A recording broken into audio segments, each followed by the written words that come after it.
হ্যাঁ, তোমরা ঠিকই দেখছো, বর্ষার এই বর্ষণমুখর ওয়েদারকে কাটিয়ে একটু মিঠে রোদের ছোঁয়া, হিমাচলের এই পাহাড়ের বৈচিত্র্যময় ওয়েদার আর অপূর্ব পাহাড়ি সৌন্দর্য আমাকে বারে বারে মুগ্ধ করে।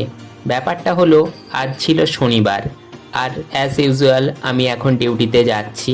যেতে যেতে পাহাড়ের এই সুন্দর ভিউগুলো ক্যাপচার না করলে হিমাচলে থেকে আর কি করলাম।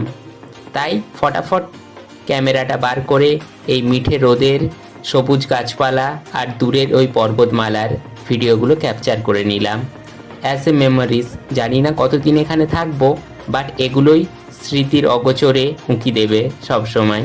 বাই দা ওয়ে, তার মানে কিন্তু আমি এখনই যাচ্ছি না। আরে বাবা, এই সবে জুলাই, এরপর আগস্ট, তারপর সেপ্টেম্বর, তারপর দুর্গাপূজা, সেই সময় যাব বাড়ি।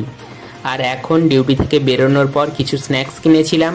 না, মেঘলা ওয়েদার ঠিক বলবো না, তবে সানসেটের যেই রকম ওয়েদার সেই রকমই।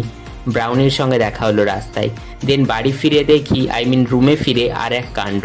ব্যাগের মধ্যে বৃষ্টির জন্য যে কটা নোট ছিল, 100 টাকার আর 20 টাকার, সবগুলোই ভিজে গেছে। আর শ্রীমদ্ ভাগবত গীতা, ওটাও পুরো ভিজে গেছে। অ্যাকচুয়ালি অনলাইন থেকে ওয়াটারপ্রুফ ব্যাগ বলে এই ব্যাগটা কিনেছিলাম, বাট দেখছি বৃষ্টির জলে সব কিছুই ভিজে একেবারে একাকার। ভুলটা আমারই, অনলাইন প্রোডাক্টের ওপর এতটা বিলিভ করা।